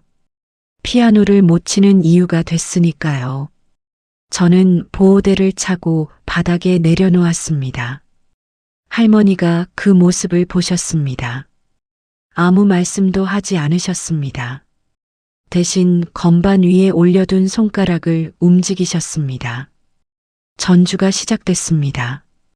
할머니가 직접 왼손으로 반주를 짚으시면서 콧노래로 선율을 흥얼거리셨습니다. 푸치니의 라보엠, 미미의 아리아. 저는 옆에 앉아서 오른손으로 멜로디 라인을 받았습니다. 두 손이 나뉘어 한 곡을 만들었습니다. 선생님과 제가 한 피아노 위에서 차고 안이 따뜻해지는 것 같았습니다. 영하 7도 새벽이었는데 그 낡은 공간이 따뜻해지는 것 같았습니다. 음악이 온도를 만드는 거라는 걸 저는 그날 밤 처음 알았습니다. 영상을 올린 건 순전히 충동이었습니다. 그날 밤 연습이 유독 좋았습니다. 할머니가 푸치니의 토스카를 부르시는 동안 저는 반주를 치면서 이 순간이 사라지면 안 될 것 같다는 생각이 들었습니다. 기록으로 남기고 싶었습니다. 저 혼자만 갖고 있고 싶었습니다. 연습이 끝나고 할머니가 잠깐 쉬시는 사이에 저는 핸드폰을 피아노 위에 세워뒀습니다. 각도를 잡았습니다. 할머니의 옆 얼굴과 건반 위 제 손이 함께 들어오는 화면. 조용히 녹화 버튼을 눌렀습니다. 3분짜리 영상이었습니다. 흔들리는 화면. 차고 천장에 달린 전구 하나로 간신히 밝혀진 공간. 먼지 쌓인 야마하 그랜드 피아노 앞에 앉은 야윈 할머니. 낡은 코트를 걸친 채 눈을 감고 입술에서 푸치니가 흘러나오는, 그리고 반주를 치는 제 맨 손목. 편집 없었습니다. 자막 없었습니다. 필터도 없었습니다. 그냥 그대로였습니다. 집에 돌아와서 영상을 다시 봤습니다. 올릴까 말까? SNS에 올리면 할머니 얼굴이 퍼질 수도 있었습니다. 허락도 안 받았습니다. 그냥 닫을까 생각했습니다. 그런데 손가락이 공유 버튼 위에 올라가 있었습니다. 그냥 올렸습니다. 자고 일어나면 아는 사람 서너시나 볼 줄 알았습니다. 다음 날 아침 7시. 알람도 아닌데 눈이 떠졌습니다. 핸드폰을 집어들었습니다. 화면에 알림이 가득했습니다. 문자, SNS 알림, 모르는 번호의 부재중 전화. 저는 눈을 비비며 SNS를 열었습니다. 조회수 34만. 잠이 한 번에 달아났습니다. 댓글창을 스크롤했습니다. 댓글이 수천 개였습니다. 손가락이 멈추질 않았습니다. 이 할머니 혹시 윤정혜 선생님 아니야? 눈빛이 똑같아. 맞다. 1980년대 국립오페라단 포스터에서 봤던 그 눈빛이야. 성악 전공생인데요. 이 발성은 일반인이 절대 낼 수 없어요. 훈련받은 소프라노 맞습니다. 나 30년 전에 라 트라비아타 공연 봤었는데 윤정혜 선생님 맞는 것 같아요. 울컥했어요. 반주하는 총각은 누구야? 피아노 장난 아닌데. 어디 음대 나온 거야? 새벽에 혼자 보다가 울었어요. 이게 뭐라고? 차고에서 이게 뭐라고? 할머니 지금 어디 계세요? 잘 계신 거예요. 저는 핸드폰을 내려놓고 한참 천장을 봤습니다. 오후가 됐습니다. 조회수가 100만을 넘었습니다. 뉴스 기사도 올라오기 시작했습니다. 낡은 차고에서 부활한 전설의 소프라노. 30년 만에 다시 들리는 윤정희의 목소리. 기사 제목들이 눈앞에 떴습니다. 저는 읽다가 핸드폰을 뒤집었습니다. 그리고 전화가 왔습니다. 모르는 번호였습니다. 받을까 말까 잠깐 봤습니다. 서울 지역 번호였습니다. 여보세요. 이준호 씨 맞으시죠? 저는 예술이전당 공연기획팀 김민준이라고 합니다. 저는 일어나 앉았습니다. 영상 잘 봤습니다. 저희 팀 전체가 다 봤어요. 함께 계신 분이 혹시 윤정혜 선생님이 맞나요? 저는 잠깐 멈췄습니다. 뭐라고 해야 할지 확인해 봐야 할 것 같습니다. 준호 씨, 저희가 공연을 제안드리고 싶습니다. 작은 홀이어도 괜찮습니다. 선생님이 괜찮으시다면요. 그리고 한 가지 더. 네. 국립 챔버 오케스트라 측에서도 연락이 왔습니다. 협연 제안입니다. 저는 아무 말도 못했습니다. 천천히 생각해 보시고 연락 주세요. 서두르지 않겠습니다. 전화가 끊겼습니다. 저는 한참 핸드폰을 손에 쥔 채 앉아 있었습니다. 오케스트라 협연, 국립 챔버 오케스트라. 그 무대에 서려면 솔리스트도 반주자도 수십 명의 단원들과 호흡을 맞춰야 합니다. 리허설도 있어야 하고 악보도 맞춰야 하고 그리고 무엇보다 할머니가 그 자리에 서실 수 있는지 기억이 흔들리시는 날이 아직도 있었습니다. 가끔은 연습 도중에 멈추시고 어느 곡을 하고 있었는지 물어보시는 날도 있었습니다. 무대 위에서 그런 일이 생기면 어떡하지? 저는 그날 밤 편의점 카운터에 앉아서 내내 그 생각만 했습니다. 새벽 3시, 딸랑. 할머니가 들어오셨습니다. 저는 차고 열쇠를 집어들었습니다. 오늘은 연습 전에 먼저 말씀드려야 할 것 같았습니다. 차고 안으로 들어가 피아노 앞에 나란히 앉았습니다. 저는 전주를 치려다 멈췄습니다. 선생님, 드릴 말씀이 있어요. 할머니가 저를 보셨습니다. 어제 제가 영상을 하나 올렸어요. 우리 연습하는 거 짧게요. 할머니가 아무 말씀도 안 하셨습니다. 그게 많이 퍼졌어요. 조회수가 100만이 넘었고 뉴스에도 나왔어요. 그리고 오늘 공연 기획팀에서 전화가 왔어요. 저는 최대한 천천히 또렷하게 말씀드렸습니다.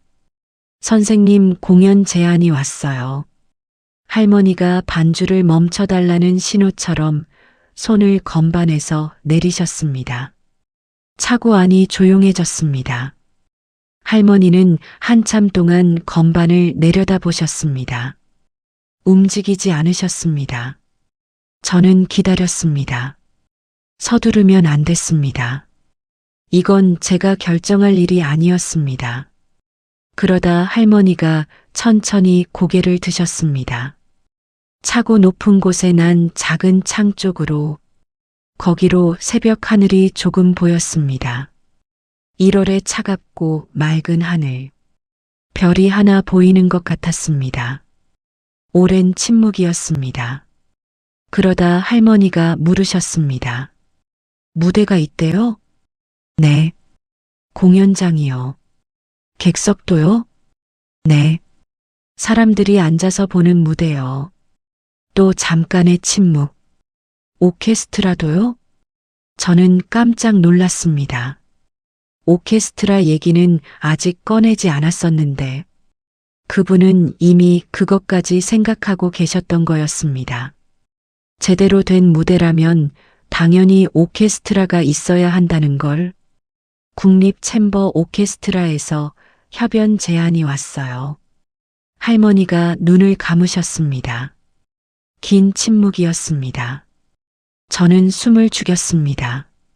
차고 밖에서 새벽바람 소리가 들렸습니다. 먼 곳에서 차 한 대 지나가는 소리. 그리고 할머니가 천천히 말씀하셨습니다. 한 번만 더. 목소리가 작았습니다. 평소보다 훨씬 작았습니다. 그런데 그 작은 목소리 안에 담긴 게 얼마나 큰지 저는 느꼈습니다. 제대로 서보고 싶구나. 30년이었습니다. 마지막으로 무대에 서신 게 30년 전이었습니다. 그 사이에 남편을 잃고 가족을 잃고 집을 잃고 기억까지 잃어가고 계신 분이 그 모든 것들을 잃으면서도 끝까지 놓지 못한 게 하나 있었습니다. 무대였습니다. 저는 눈시울이 뜨거워지는 걸 느꼈습니다. 참았습니다. 핸드폰을 꺼냈습니다. 김민준 실장 번호를 찾았습니다. 손가락이 조금 떨렸습니다. 문자를 입력했습니다. 진행하고 싶습니다. 전송 버튼을 눌렀습니다. 할머니가 다시 건반 위에 손을 올리셨습니다. 준호 씨, 네. 오늘 토스카 2막 다시 해봅시다. 처음부터. 저는 고개를 끄덕이고 전주를 시작했습니다. 차고 안에 음악이 다시 흘렀습니다. 새벽 4시에 낡은 차고에서 30년 만에 무대로 돌아가기로 한 소프라노의 목소리가, 아직은 이 차고가 마지막 연습실이었습니다. 그리고 저는 생각했습니다. 이 반주가 무대 위까지 이어져야 한다고. 흔들리지 않고 멈추지 않고 끝까지. 공연 당일 아침 저는 잠을 자지 못했습니다. 새벽 5시에 눈이 떠졌습니다. 이불 위에서 손가락을 폈다 오므렸다 했습니다. 허공에서 건반을 짚어봤습니다. 팽, 베르디, 푸치니. 손가락이 움직였습니다. 몸은 기억하고 있었습니다. 그래도 무서웠습니다.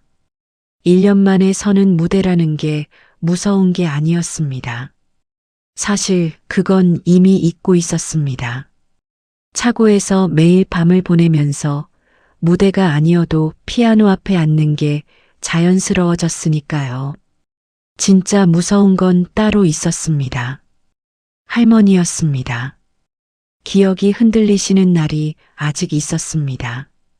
가끔은 연습 중에 멈추시고 몇 마디 전 가사를 물어보시는 날도 있었습니다.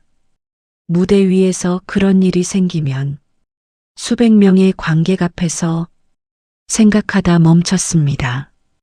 공연장에 도착한 건 오후 2시였습니다. 로비에 들어서는 순간 할머니가 보였습니다. 저는 걸음이 멈췄습니다. 검은 드레스였습니다. 오래된 옷이었지만 형태가 단정했습니다. 어디서 구하셨는지 몰랐습니다. 머리는 단정하게 올려져 있었고 귀에는 작은 진주 귀걸이가 달려 있었습니다. 낡은 구두는 그대로였지만 굽이 반듯했습니다. 그런데 가장 달라진 건 눈빛이었습니다. 처음 편의점에서 봤던 그 눈빛이었습니다. 퀭하거나 흔들리는 게 아닌 선명하고 깊고 아무것도 두려워하지 않는 무대를 30년 넘게 살았던 사람의 눈빛. 할머니가 저를 보셨습니다. 왜 그렇게 봐요? 아니요, 선생님. 너무 아름다우세요. 할머니가 짧게 웃으셨습니다.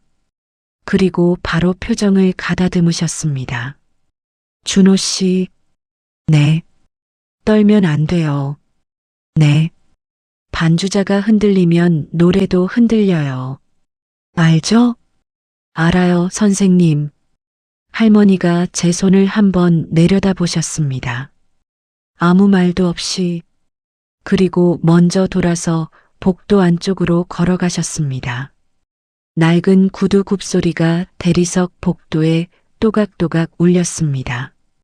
반듯하고 흔들림 없는 걸음걸이. 저는 그 뒷모습을 바라봤습니다. 괜찮겠다 고 생각했습니다. 이분은 무대를 알고 계셨습니다. 무대가 어떤 곳인지, 무대 위에서 어떻게 서야 하는지. 30년이 지났어도 그 기억은 지워지지 않았습니다. 오케스트라는 이미 무대 위에 자리를 잡고 있었습니다. 저는 무대 옆 통로에서 객석을 살폈습니다. 작은 공연장이었지만 객석이 빈자리 없이 찼습니다. SNS 영상을 보고 온 사람들, 30년 전 윤정이라는 이름을 기억하는 사람들, 뉴스 기사를 보고 온 사람들, 나이 지긋한 분들이 많았습니다. 손을 꼭 잡고 나란히 앉은 부부, 눈가를 벌써 손수건으로 누르는 할머니, 무대 감독이 신호를 보냈습니다. 저는 먼저 무대로 걸어나갔습니다. 조명이 눈부셨습니다. 1년 만이었습니다. 무대 조명 아래 서는 게 뜨겁고 밝은 빛이 얼굴에 쏟아졌습니다. 저는 그랜드 피아노 앞에 앉았습니다. 건반 위에 양손을 올렸습니다. 손목이 아프지 않았습니다. 객석이 조용해지기 시작했습니다. 소곤거림이 잦아들고 기침 소리가 사라지고 공기가 달라졌습니다. 무대와 객석 사이의 그 긴장감. 저는 오랜만에 그 느낌을 온몸으로 받았습니다. 그때 객석이 술렁였습니다. 할머니가 걸어 나오고 있었습니다. 천천히, 아주 천천히, 반듯하게. 검은 드레스 자락이 발끝을 스쳤습니다. 조명이 그분 위에 내려앉는 순간 객석 어딘가에서 낮은 탄성이 새어나왔습니다. 윤정이 선생님이다. 오래된 기억을 가진 누군가의 목소리였습니다. 떨리는 목소리였습니다. 그리고 객석이 고요해졌습니다. 완전한 침묵이었습니다. 수백 명이 앉아 있는데 소리가 없었습니다. 숨소리도 없는 것 같았습니다. 할머니가 무대 중앙에 서셨습니다. 객석을 바라보셨습니다.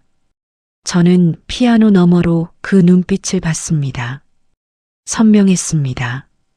흔들리지 않았습니다. 수백 명의 시선을 한 몸으로 받으면서 그 눈빛은 오히려 더 단단해지는 것 같았습니다.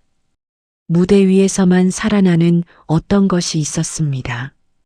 30년 동안 잠들어 있다가 오늘 이 조명 아래서 다시 깨어난 것. 저는 그 눈빛이 신호라는 걸 알았습니다. 첫 음을 눌렀습니다. 피아노 소리가 공연장을 울렸습니다. 현악기들이 그 뒤를 부드럽게 받았습니다. 오케스트라가 하나씩 합류했습니다. 목관악기, 금관악기, 소리가 층층이 쌓였습니다. 저는 건반에서 눈을 떼지 않았습니다. 손가락이 움직였습니다. 아프지 않았습니다. 전혀. 할머니의 목소리가 나왔습니다. 첫 소절. 객석 어딘가에서 누군가 숨을 들이켰습니다. 그 소리가 들렸습니다.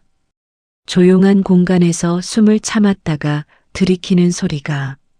저는 반주를 치면서 생각했습니다.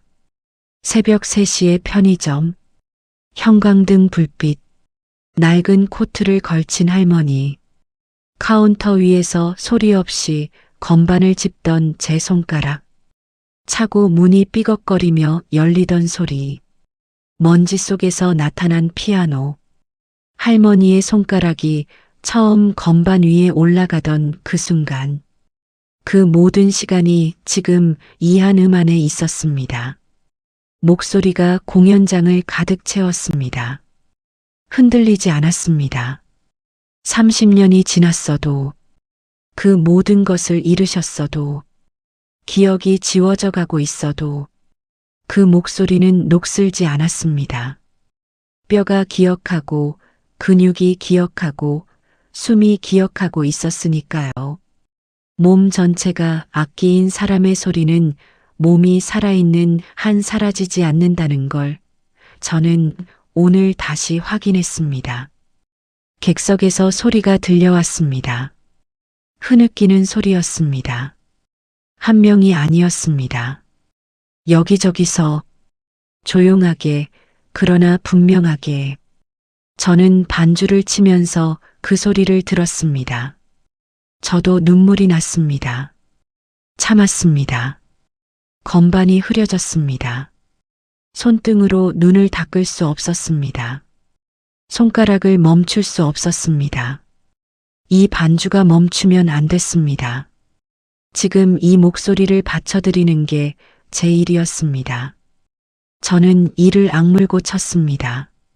아리아가 끝났습니다. 오케스트라의 마지막 음이 공연장 안을 맴돌다 사라졌습니다. 침묵. 1초, 2초, 3초, 그리고 박수가 터졌습니다. 한꺼번에 쏟아지는 박수가 아니었습니다. 처음엔 조심스러웠습니다. 이 순간을 깨뜨리고 싶지 않은 것처럼. 그러다 하나둘 더해지면서 결국 공연장 전체가 울렸습니다.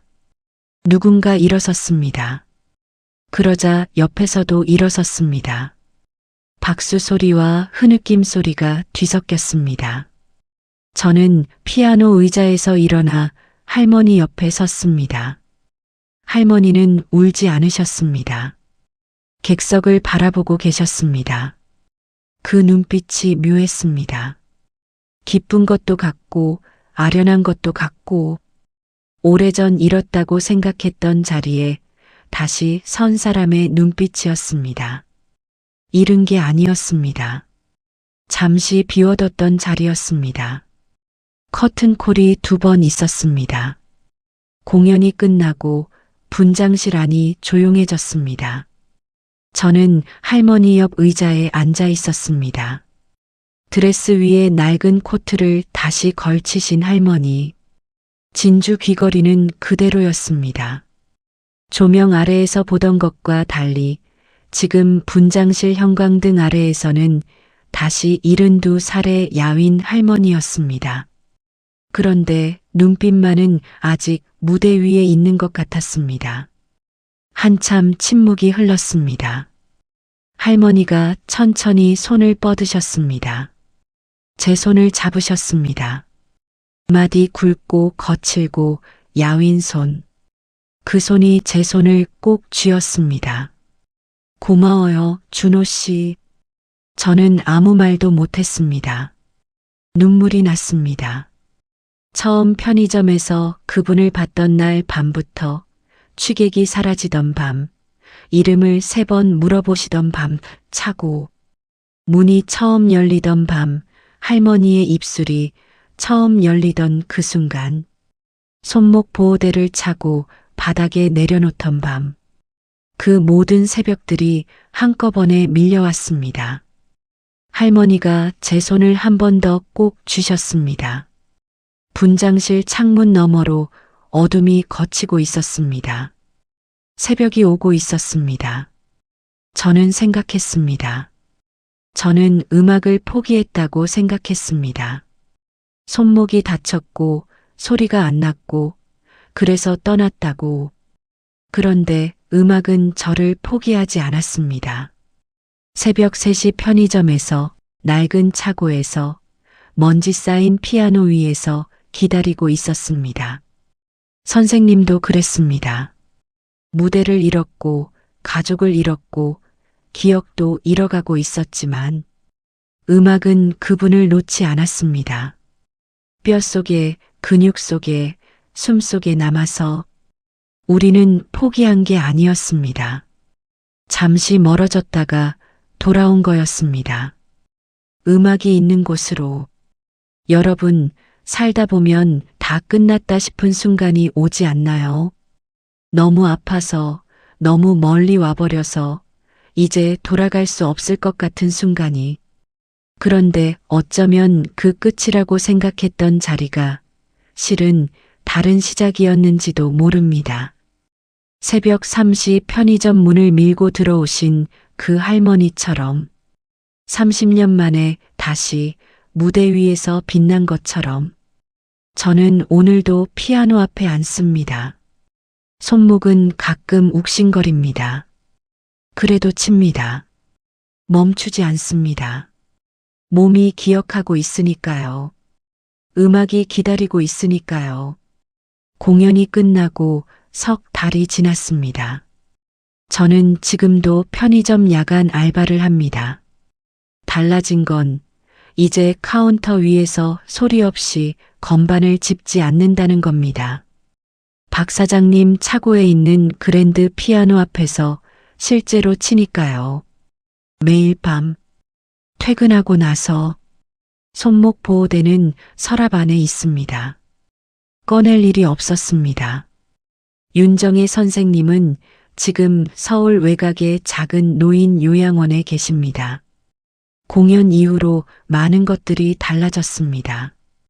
영상이 퍼지면서 선생님을 기억하는 사람들이 나타났습니다. 30년 전 공연을 보셨던 분들, 선생님의 제자였던 분들, 오래전 같은 무대에 섰던 동료 성악까지, 그리고 그 연락들 중에서 오래전에 연락이 끊겼던 아들도 있었습니다. 아들이 찾아왔다고, 선생님이 처음엔 거부하셨다고, 그래도 결국 문을 여셨다고. 저는 그 이야기를 듣고 한동안 말을 못했습니다. 음악이 무대만 되살린 게 아니었습니다. 끊겼던 것들도 되살리고 있었습니다. 요양원에는 피아노가 한 대 있습니다. 업라이트 피아노입니다. 오래됐지만 조율은 잘 돼 있습니다. 저는 일주일에 2번 그곳에 갑니다. 오후 3시, 선생님이 가장 맑은 시간이라고 하셔서요. 면회실 문을 열면 선생님이 이미 피아노 앞에 앉아 계실 때가 많습니다. 건반을 두드리고 계시거나 그냥 바라보고 계시거나 제가 들어가면 고개를 드십니다. 그리고 항상 같은 말씀을 하십니다. 준호 씨 왔어요. 저는 그 말이 들릴 때마다 가슴이 따뜻해집니다. 기억하고 계신다는 게, 저를 기억하고 계신다는 게, 치매는 천천히 진행되고 있습니다. 어떤 날은 흐리고 어떤 날은 맑습니다. 맑은 날에는 이탈리아어 아리아 가사를 처음부터 끝까지 외우십니다. 흐린 날에는 제 이름을 2번 물으시기도 합니다. 저는 2번 대답합니다. 웃으면서 이준호요 선생님, 오늘도 연습이 있었습니다. 선생님이 푸치니를 부르시고 싶다고 하셨습니다. 라보엠, 미미 아리아, 우리가 차고에서 처음 함께 했던 그 곡이었습니다. 저는 의자를 당겨 앉았습니다. 건반 위에 손을 올렸습니다. 선생님이 눈을 감으셨습니다. 저는 전주를 시작했습니다. 4마디. 그리고 선생님의 목소리가 요양원 면회실을 가득 채웠습니다. 창밖으로 3월의 햇살이 들어왔습니다. 겨울이 끝나고 있었습니다. 선생님의 야윈 얼굴 위로 빛이 내려앉았습니다. 주름진 볼, 감은 눈, 열린 입술. 그 순간 저는 생각했습니다. 12월 새벽 3시, 낡은 편의점 문이 열리던 소리. 딸랑. 그날 밤 들어오신 그분이 지금 이 자리에 앉아 봄빛 아래서 노래하고 계셨습니다. 아리아가 끝났습니다. 면회실이 조용해졌습니다. 선생님이 눈을 여셨습니다. 창밖을 바라보셨습니다. 한참을. 그러다 천천히 말씀하셨습니다. 오늘 반주 좋았어요. 저는 웃었습니다. 감사합니다, 선생님. 바깥에서 새 한 마리가 울었습니다. 봄이었습니다. 여러분, 저는 그날 새벽 3시에 그분을 쫓아내지 않았습니다. 별것 아닌 것 같은 그 선택이 제 인생을 바꿨습니다. 아니, 정확히는 제가 떠나보냈다고 생각했던 것들을 모두 되돌려줬습니다. 음악도, 무대도, 손가락도, 그리고 선생님께도. 30년 동안 닫혀있던 무대가 다시 열렸습니다. 끊어졌던 인연이 다시 이어졌습니다. 지워져 가던 기억이 음악 안에서 다시 살아났습니다. 인생사 참 알다가도 모를 일입니다. 포기라고 생각했던 것이 쉼표였고 끝이라고 생각했던 곳이 출발선이었습니다. 여러분에게도 그런 새벽이 있지 않으셨나요? 누군가 조용히 문을 열고 들어왔던 새벽. 뭔지 모르지만 외면할 수 없었던 그 눈빛. 그냥 지나쳤다면 아무 일도 없었을 텐데 발걸음을 멈춘 그 순간. 어쩌면 그 순간이 지금의 여러분을 만든 순간이었는지도 모릅니다. 저는 오늘도 피아노 앞에 앉습니다.